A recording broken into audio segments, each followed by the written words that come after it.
Hola, ¿cómo están? Muy buenas noches con todos. Los saluda Consuelo Napaico Alcalde y seguimos con mi programa Directo con Consuelo que se transmite a través de CNM. Así que vamos a hablar el día de hoy de un tema muy importante que es el TOC, el trastorno obsesivo compulsivo. Muchas personas no saben, no entienden tal vez con exactitud qué es lo que realmente significa cuando hablamos de TOC, ¿no? Algunos tienden a pensar que son una especie de manías, de comportamientos inusuales, etcétera, pero ¿cómo es que podemos entender realmente qué es el TOC? Para ello tengo como invitada especial a Julia. Ella nos va a contar su testimonio como afectada de TOC y la lucha en este proceso por su recuperación. ¿Cómo estás, Julia? Bienvenida al programa. Buenas tardes, Consuelo, bien. Qué bueno que estés con nosotros, Julia, y que nos puedas comentar cómo es que empezó esta situación en tu caso. Hay muchas personas que no tienen esta información precisa de lo que pueda implicar el vivir con el TOC, el Mm, pasar por una situación de ese tipo, la familia también, lo que puede estar atravesando en mm, estos momentos, la ayuda pertinente que es tan importante para poder realmente trabajar estos recursos que permitan sobrellevar la situación y tener estas herramientas que te puedan servir en la vida. mm, Cuéntanos cómo empezó en tu caso, Julia, a manifestarse este TOC. mm. Yo en mi caso siempre he pasado muy desapercibido porque no es el típico de me lavo las manos o cosas así. Ha Ujú. sido muy mental siempre. Entonces, siempre he pasado muy como la niña es muy miedica, la niña es muy cabezona, ¿no? Pero no a la niña tiene un problema. Yo en mi caso, por ejemplo, tenía muchos pensamientos mentales, todo era muy mental, mis compulsiones eran mentales, ¿no? De rezar X veces, de tener que irme de un sitio, de querer que la cosa esté así, que no se me mueva, pero no se entendía como un TOC, no se entendía como tiene manía, es cabezona, es miedica. A mí, por ejemplo, me daba mucho miedo estar sola por las obsesiones, ¿no? Que me decían que si yo me quedaba sola me iba a pasar algo muy malo, iba a venir algo que me iba a hacer daño, ¿no? Entonces yo no me podía duchar sola, tenía que entrar alguien conmigo al baño, yo no podía dormir sola, tenía que dormir alguien conmigo en mi cama. Y claro, esto con 15, 16, 17, 18 años no es normal, ¿no? Un niño de 8 todavía. Pero ya cuando creces deja de ser habitual. Mi familia pensaba que era miedica, no pensaba que había un problema detrás, ¿no? Ujú. Entonces me pasó muy desapercibido. Claro, pensaban que de pronto tenías muchos temores, mucho miedo y por eso reaccionabas de esa manera. Sí, Pero tú ya notabas que había algo que no era así o que pasaba en un inicio, porque tal vez también podías estar confundida. sí, yo siempre he sabido, ¿no?, que lo que yo pensaba no era normal y que lo que a mí me venía a la cabeza era raro. Y que si yo lo contaba, mi miedo era que si yo lo verbalizaba, pues me iban a ingresar en un psiquiátrico o algo porque no era normal, ¿no? Yo tengo mucho TOC también de agresión y Ujú. entonces a mí me venía mucho de que yo iba a hacerle daño a alguien. Entonces, por ejemplo, yo recuerdo mi primer pensamiento tipo TOC con 6 años fue con un primo recién nacido, que nació un primo, lo fuimos a ver y yo lo cogí y pensé: "¿Y si lo tiro por el balcón y se mata?". En plan, ¿y si lo hago? ¿Y si se me va la cabeza, se me va no lo controlo el impulso y lo hago? ¿Y soy una mala persona porque he pensado eso? No sé qué. Entonces yo dejé de coger al niño, yo no volvía a cogerlo en brazos, no lo tocaba, ¿no? Por ese miedo de, ¿y si no soy capaz de controlarme? Entonces, ese tipo de pensamientos yo era consciente de que no eran normales, pero Ujú. no lo contaba, porque, entonces a lo Claro. mejor si yo pensaba o alguien decía algo, ¿no? Por ejemplo, la palabra Lucifer, diablo, etcétera, eso significaba que la mala suerte estaba aquí y que iban a pasar cosas malas por decir esa palabra. Entonces yo tenía que mentalmente rezar 27 veces seguidas sin equivocarme, por vez que se haya dicho y por persona que se haya tocado, como para limpiar esa contaminación de mala suerte que había. Entonces, claro, Mm, tú a mí no me veías hacer ujú. nada. Ya, Pero claro. yo mentalmente estaba rezando, ¿no? Hasta que todo estuviera limpio, por así Claro. decirlo. Como con unas rumiaciones, Sí, con unos pensamientos constantes que no paran, ¿no? Son sí, así estos pensamientos que continúan durante todo el tiempo y que realmente te afectaban, me imagino, en sí, tu vida diaria. sí. ¿A qué extremos llegaban a afectarte estas situaciones? Tal vez nos puedas comentar con algunos ejemplos Mm. de cómo es que te ha podido afectar esto en tu vida. A ver, socialmente siempre me ha afectado, siempre he sido una niña muy rara, por así decirlo, y muy cabezona. Entonces me ha costado mantener amistades porque las cosas tienen que ser así y así. Si yo quiero ir por esta acera y tú quieres ir por esta, yo no voy a ir por esta acera, yo voy a ir por aquí. Entonces los niños no lo entienden. Julia, es que siempre hay que hacer lo que tú digas. Pues obviamente te enfadas, ¿no? Luego también no poder controlar lo que la gente diga y yo tener que estar rezando o haciendo cosas para limpiar lo que la gente hace o dice, me supone un trabajo muy grande y evito quedar porque evito encontrarme con esas situaciones. Luego yo, por ejemplo, también tenía con el alcohol. Yo no podía tocar alcohol, yo no podía beber alcohol, ni tocar a alguien que hubiese bebido alcohol, ni nada que esa persona haya tocado. Entonces yo no podía salir de fiesta, porque si yo tocaba una puerta de un bar o de un pub o de una discoteca, el alcohol, alguien que había bebido alcohol había tocado esa puerta y entonces mi obsesión era que al yo tocar la puerta yo me iba a contaminar de alcoholismo y yo me iba a convertir en una alcohólica que no podía controlar su comportamiento. Entonces, Mm, claro, tener 18 años, no salir de fiesta, que es lo que hacen los niños de tu edad, también claro. te aísla muchísimo, porque no compartes actividades con gente de tu edad. Entonces ahí, por ejemplo, ahí me tocó mucho. Con mi familia, por ejemplo, Ujú. pues sobre todo con uno de mis hermanos, que no aceptaba que las cosas fuesen así y punto. Era como, porque tú lo digas, no voy a tener el lápiz así. Y yo quería el lápiz así en lo alto de la mesa. Y él me lo quitaba. Entonces yo ahí a él he llegado a tirarle cosas, a lanzarle lápices, bolígrafos, tijeras, porque me movía las cosas de sitio. Entonces, claro, con ese hermano, por ejemplo, la relación también fue muy, no violenta de agresiva, porque no era tan agresivo, pero sí violento de conflicto continuamente, ¿no? Claro.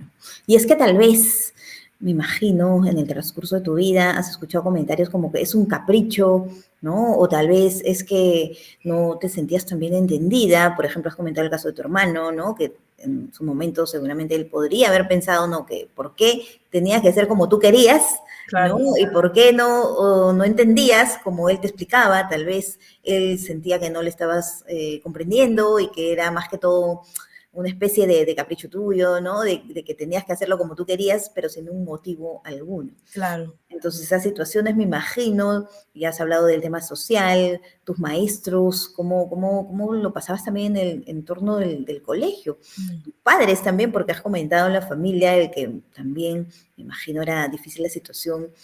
¿Tú sentías que se trabajó en algún momento este tema también con tu entorno educativo, con tu familia? No, en el nivel educativo no me afectaba porque yo tenía TOC de perfección, entonces yo me estudiaba todo de pe a pa, con Ujú. todo puntos y comas tal cual venía y me lo memorizaba tal cual, tenía que ser así. Y entonces siempre sacaba muy buenas notas, era muy buena estudiante, me portaba muy bien en clase porque por mi TOC yo tenía que ser perfecta, tenía que ser buena, cumplir las normas, entonces nunca he tenido conflicto a nivel académico, hasta Ya. que llegué a la universidad. En la Mm, universidad eso fue imposible de sostener, porque ¿por qué? no me puedo estudiar un taco así de apuntes enteros de tal cual vienen, hay que resumirlo. Y yo no podía resumir, yo me lo estudiaba todo tal cual venía. Entonces, cuando llegué a la universidad, era imposible estudiarme esa cantidad tal cual venía escrita. Y ahí ya empecé a suspender. Ujú. Claro, Pero es que de pronto el TOC como que te decía que todo tenía que ser tan perfecto, pero esa sí, perfección era realmente imposible al nivel que el TOC te lo pedía y entonces venía una especie de frustración, ¿lo entiendo así? sí, sí, Ujú.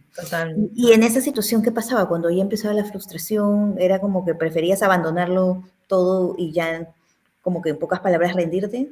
No, no me rendía, pero lo pasaba muy mal porque me daba muchísima ansiedad, entonces me daban ataques de ansiedad, empezaba a llorar, llorando, estudiando. Yo recuerdo una vez que mi madre me quitó los libros y me castigó sin estudiar. Y yo por la noche escondía cogiendo libros debajo de la cama con una linterna estudiando, porque era como no me lo sé perfecto todavía. Ujú. Entonces, claro, mucha ansiedad, mucho llorar, mucho estrés, mucho ya no puedo más, me voy, no sé qué. Era muy dramática para mi familia, yo, porque era como, lo quería todo ahí súper perfecto y todavía no me lo sabía. Entonces Ya. sí fue O muy... sea, a ti te castigaban Sí, dejándote, o sea, sin leer, sin estudiar, ese era tu mayor castigo. Y sí, tú veías la forma de cómo llegar a estudiar y, bueno, te sí, empeñabas en que sea perfecto. Claro, Sí. pero eso te traía otro tipo de temas, de problemas como los que has comentado.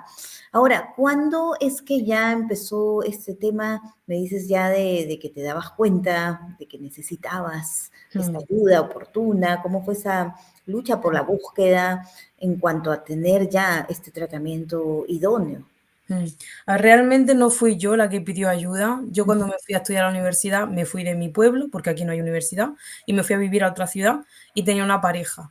Y como yo no podía estar sola, yo dependía 24 horas de esa pareja. Esa persona no podía irse a la calle, no podía quedar con sus amigos, tenían que mirarme debajo de la cama antes de dormir, ducharse conmigo, o sea, esperarme dentro del baño para que yo me duchara, yo no me podía sacar el pelo sola, yo no podía estudiar en una habitación sola, yo no podía abrir puertas, yo he tenido que llamar a las 3 de la mañana, venir de la biblioteca de estudiar y tener que llamar a la que era mi pareja llorando para que me abriese la puerta de mi casa, porque yo no podía entrar a mi casa, donde yo vivía, ujú, del miedo que me daba porque mi TOC decía que si yo abría la puerta iba a haber algo detrás que me iba a atacar y me iba a hacer daño y me iba a pasar algo malo.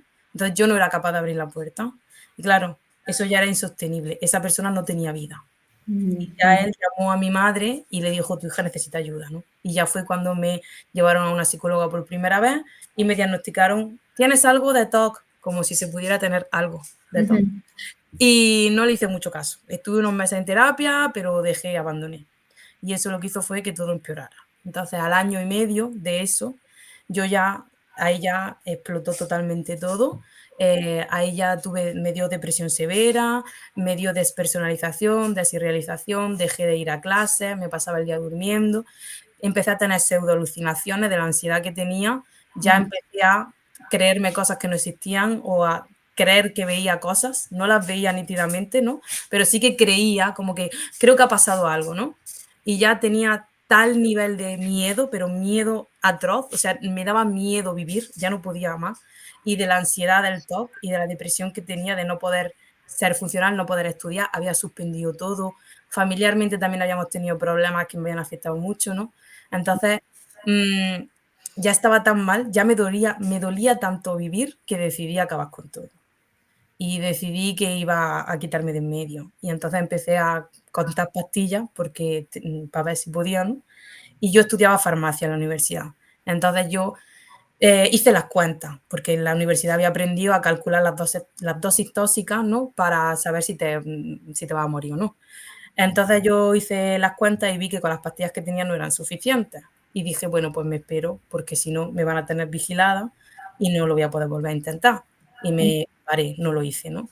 Y a las 3 horas y media de haber hecho eso, me vino un rayo de luz, Ya. ¿vale? Y ahí fue cuando fui consciente de lo que había estado a punto de hacer. Y ahí fue cuando yo llamé a mi madre y le dije, mamá, necesito ayuda. Tengo un problema, me pasa esto, he estado a punto de hacer esto, necesito ayuda, te lo digo ahora antes de que me arrepienta y no vuelva a hablar, ¿no? Y ya mi madre fue la que se puso a buscar ayuda especializada, buscó especialistas en TOC y ahí fue cuando yo conocí la asociación TOC Granada en Monachil, que fue los que me trataron. Estuve con ellos 2 años en tratamiento. Ya.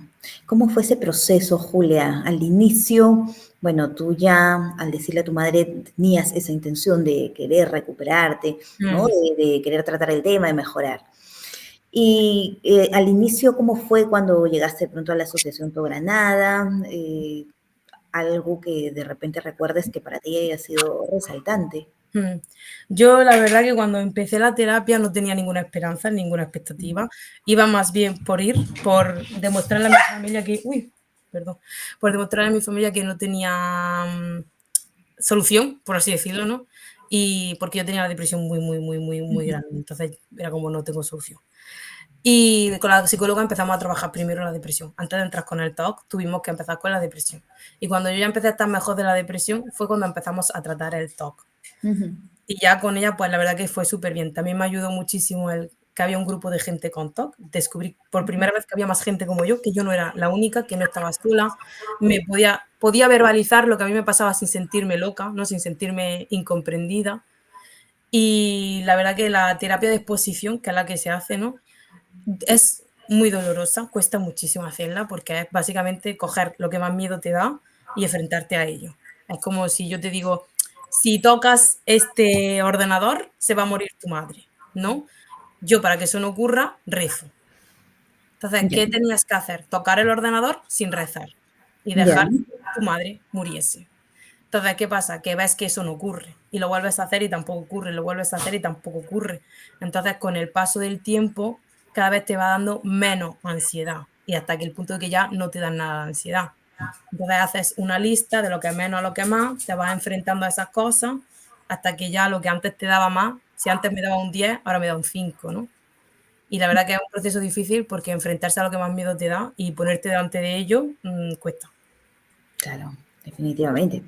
Mm, Y para ellos también habrá sido un proceso doloroso. ¿Qué te decía la familia en esto? Porque, claro, tú has comentado ciertas situaciones en donde de pronto no te sentías entendida, comentaste algo de tu hermano, mm. pero tus padres, ¿cómo lo veían? ¿Cómo sentías que ellos vivían también toda esta Mm. situación?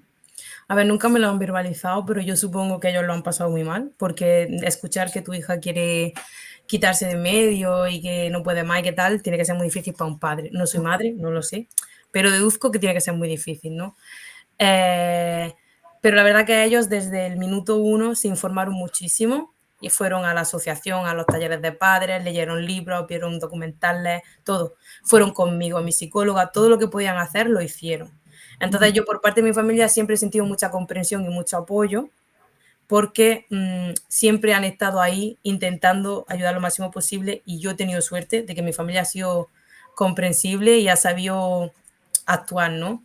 Por ahí he tenido suerte, que luego también eso te hace sentirte peor, en el sentido de, si mi familia me apoya, me quiere y no me juzga, ¿por qué? Me siento mal, ¿no? Ujú, Pero aún ya, así, yo he tenido la suerte de que mi familia sí que ha te hayan sido apoyado. favorable. Claro, claro, que eso es muy importante en todo este Mm, proceso del tratamiento. mm, Ahora, de pronto ya cuando estabas contando, ¿no? Que empezaste en la asociación To Granada a recibir el tratamiento, luego comentabas que te sentías bastante bien con el grupo de compañeros, ¿no? mm, Porque ya te sentías seguramente entendida, la empatía, ese nivel de empatía que es importante, la comprensión de mm, los otros que pasan situaciones similares, que también ayuda. Y comentabas que en el proceso, ¿no? Del tratamiento, la terapia, pues había también este dolor de enfrentar ciertos temores, ciertos mm, miedos, ¿no? Que en un inicio, me imagino, eso habrá sido tal vez lo más doloroso, pero después ya iba calmando el miedo, iba mejorando. ¿Cómo es que ya sentías en este proceso mm, de mm. recuperación? La verdad que no sé si decirte si eso fue lo más doloroso, porque sí que cuesta mucho trabajo, él también quiere salir, sí que cuesta mucho trabajo, pero no sé si fue lo más doloroso, porque yo creo que lo que más me dolió fue el cuando ya desaparece el TOC, ¿vale? O sea, yo en una hora estaba compulsionando y rumiando 45 minutos, ¿vale? 45 minutos por hora, mi vida era TOC, ¿vale? Entonces, cuando tú empiezas a quitar el TOC, se queda un vacío que dices, ¿y ahora qué hago? O sea, ¿y ahora qué hago con todo este espacio que me deja? Y también Ujú, es como, vale, si yo no soy mi TOC, ¿qué soy? O sea, es como una crisis de identidad de, si yo no soy esto que me ha pasado toda mi vida, porque yo lo recuerdo de los 6 años, si yo no soy esto, ¿qué soy? ¿Qué es mi personalidad? ¿Qué me gusta hacer? ¿Qué no me gusta? ¿Me ujú, gustaba tocar el piano porque me gustaba o tocaba el piano porque el TOC me decía que tenía que tocar? Entonces, como una crisis de identidad de qué soy, qué me gusta, qué no me gusta. Eso fue también una cosa de las que más me costaron con la terapia. ya. Y las exposiciones son duras, cuestan mucho trabajo, hay que hacerlas porque es la manera de salir de ahí, ¿no? Pero me ayudó mucho también el confiar en la psicóloga y Ujú, aunque yo no creyera que lo que me está diciendo, lógicamente para mi TOC no pudiese ser así, dar ese voto de fe, de confianza, es decir, vale, yo, mi TOC dice que no, pero voy a confiar en ti, voy a confiar en ti y trabajar con la psicóloga previamente el desestructurar ese pensamiento, ¿no? El como, tu TOC te está diciendo esto, pero te das cuenta de que esto y esto, ¿no? Entonces, cuando tu TOC te diga esto, tú le vas a responder esto. Y ahora vamos a ir y lo vamos a hacer, ¿vale? Entonces, eso me ayudó muchísimo, el confiar en la psicóloga y el desestructurar el pensamiento antes de ir a... Se le llama reestructuración cognitiva, es la claro. palabra. La reestructuración cognitiva, entonces, consideras que es uno de los temas que más te ha ayudado como Sí, estrategia. Y también la herramienta también de la exposición de respuesta, ¿no? Que sí. comentabas que en su momento puede ser el ya enfrentarse al temor, al miedo, pero que eso finalmente ayuda ya a poder resolver. Es como enfrentarse Mm, directamente a este temor latente que te ha seguido durante mucho tiempo en tu vida, ¿no? sí. Ahora, cuéntanos, Julia, porque sé que tú has estado, sí, un tiempo en este tratamiento en la Asociación Doctor Granada. ¿Cuánto tiempo estuviste? Luego, ¿cómo fue también? Porque imagino hay una fase de seguimiento. Mm, Allá también, ¿cómo estás? ¿Cómo te sientes? mm. Yo estuve 2 años en total, ¿vale? Al principio me pusieron 2 horas a la semana y cuando entré me dijeron, imposible, o sea, tienes mucho más que tratar, porque como mi toque era muy poco visual, porque no era muy físico, yo Ujú. pensaba que no era tanto. Pero cuando yo ya empecé a decir lo que tenía y lo que me pasaba, la psicóloga dijo, no, necesitamos más. Y entonces me cambiaron a 6 horas a la semana. Y estuve en 6 horas a la semana de psicóloga, pues no sé exactamente cuántos meses estaría a lo mejor casi un año, Ya. yendo 6 meses 6 horas a la semana. Luego me pasaron a 4, estuve unos 3 meses así, luego me pasaron a 2, que estuve otros 2 o 3 meses así, y ya luego una vez a la semana, Ujú. y ya luego una vez a semana alternativa y luego una vez al mes de seguimiento.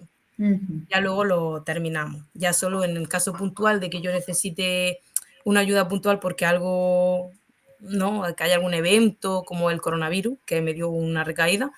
Entonces fui de nuevo, pedí ayuda, en un mes lo tratamos y desapareció, ¿no?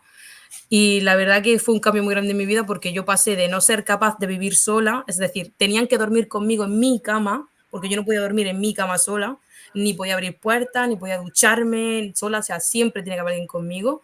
Pasé de eso a irme al extranjero. Yo he vivido en Alemania sola, sin familia, sin amigos, sin hablar el idioma. Y eso tú me lo dices a mí. Cuando yo empecé la terapia te digo que es imposible. O sea, no soy capaz de dormir en un colchón sola, me voy a ir a un país extranjero sin conocer a nadie, sin hablar el idioma. No. Y lo hice. Y no me supuso ningún problema el TOC para Ujú. vivir sola en Alemania. Y yo, por ejemplo, también no podía hacer nada relacionado con hospitales, médicos muertos, nada de eso. Yo ni siquiera evitaba ir al médico, hasta puntos muy grandes de necesitar operaciones y no ir al médico porque no me daba miedo por el TOC. He pasado de eso a soy auxiliar de enfermería ahora y he trabajado en hospitales, he trabajado en residencias, he trabajado con la muerte, ¿no? O sea, totalmente la noche y el día. Claro, es como que ya lo superaste, totalmente. Sí, Tú lo sientes así, que ya superaste el tema del TOC, ya no han habido, de pronto luego algunos rezagos o como quien dice, ¿no? Episodios sí, parecidos. sí. ¿Cómo lo ves ahora? Yo identifico el TOC un poco como la diabetes, ¿no? Siempre hago esa metáfora. Ya. Una persona con diabetes, al principio, cuando no sabe que tiene diabetes, sufre de todo, sufre calambres, sufre bajones, está cansado, pierde peso, ¿no? Sufre todas las consecuencias de tener diabetes. Cuando lo descubre, tiene su tratamiento y lo tiene bien, puede hacer una vida normal, sin problema, ¿no? Yo puedo hacer una vida normal. ¿Me Ujú. vienen pensamientos de vez en cuando? Sí, pero no me controlan la vida. Yo ya no hago lo que mi cabeza dice, ¿no? Yo digo, vale, stop, no te haces caso, voy a seguir con mi vida. Sí que tengo un poco más de trabajo extra que otra persona sin TOC, porque tengo que gestionar ese pensamiento, pero me viene muchísimo menos que antes y puedo hacer mi vida muchísimo más normal que antes. Antes no podía hacer una vida normal, era imposible.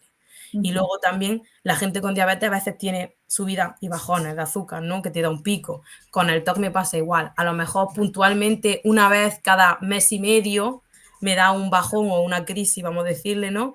Y sí que hago algo tipo TOC, ¿no? Sí que a lo mejor repito un gesto o sí que me da como más ansiedad y tal, pero me pasa a lo mejor una vez cada mes y medio, una vez cada 3 meses, es como mucho más espaciado en el tiempo. Y ahora Ya. ya sé que es TOC, sé que es una ansiedad, que se me va a ir, qué tal, y no le doy tanto, no me da tanto miedo Ujú. el tener un pico de TOC, porque como que lo identifico, sé que se me va a pasar, que ya hasta que a lo mejor pues por circunstancias hormonales o por externas de que en este momento hay algo más de estrés en mi vida, el TOC está un poco más despierto, pero que ya está, que no voy a llegar a estar como estaba antes, ¿no? Ujú. Entonces, Claro. eso me ayuda mucho a, venga, ya está, que venga, que pase sus minutos de gloria, que lo quiere tener aquí, y ya está. Luego luego sigo con mi vida, ¿no? Claro, es como que ya aprendiste a identificar quién eres tú, quién es el TOC, a tener Sí, la información pertinente que te sirve también para tener estos recursos, estas herramientas para saber qué sí, hacer en determinadas situaciones, cosa sí, que antes no conocías y más bien de pronto te asustaba, incrementaba la ansiedad sí, y con ello más los pensamientos y lo demás, ¿no? Entonces, claro, ahora ya sientes que tienes esos recursos para afrontar, que sí, seguramente te ha costado en el tiempo, porque ya nos has contado lo de tu tratamiento, que en un inicio eran 6 veces por semana, luego 4 veces por semana, 2 veces por semana, una vez por semana, luego ya se iba extendiendo a un seguimiento de una vez al mes, mm, ¿no? Pero siempre es importante el hecho de tener esta información como lo que estás mencionando mm, ahora, que te sirve ya.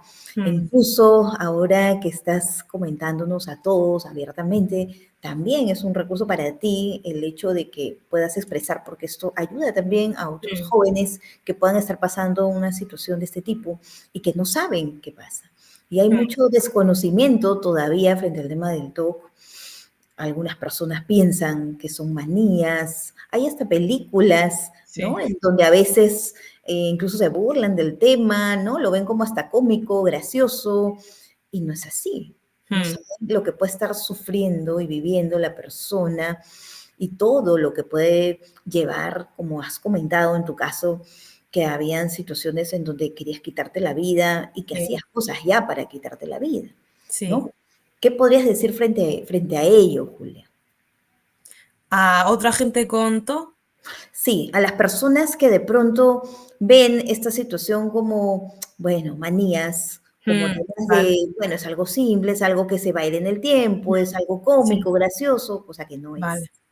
Yo esa gente, por una parte, me alegro de que piense así, porque eso significa que no tienen ni idea de lo que es y que no lo sufren, ni tienen a nadie cercano que lo sufran. Por eso lo dicen por desconocimiento, ¿no? Ujú, Pero realmente la diferencia entre una manía y una compulsión es enorme. Una manía tú la dejas de hacer cuando quieras y no te causa ningún sufrimiento y tú disfrutas, por así decirlo, llevando a cabo esa manía. Con una compulsión, tú no disfrutas llevándola a cabo. A mí no me agrada tener que ponerme un chaquetón y quitarme un chaquetón 5 veces delante de gente. A mí eso me da dolor, a mí eso me da ganas de llorar, me da ansiedad.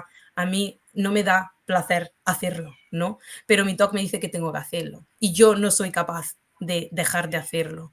Dejar de hacerlo me supone mucha más ansiedad que hacerlo todavía. Y siempre pongo un ejemplo. Yo conozco una persona, ¿no? Con TOC que, que tú, por ejemplo, si tienes la manía de mirar que todas las llaves del gas y las luces estén cerradas antes de irte, ¿no? Si tú tienes la manía, pero tu perro se está muriendo, te vas con el perro al médico, al veterinario y no miras ujú, nada, te vas sin mirar. Si tú tienes TOC, y esto es real, que yo conozco gente que le ha pasado, ¿no? Si tú tienes TOC, tu perro se está muriendo y tú no eres capaz de irte. Y esta persona se murió su perro y él no pudo estar en el veterinario con el perro porque no podía irse de la casa, porque tenía que seguir comprobando cosas. Y a lo mejor tardas 2 horas en terminar de comprobar. Entonces, ujú, claro, no me digas que es lo mismo una manía que una compulsión, porque no lo es. Porque claro, tú te vas si tienes una manía.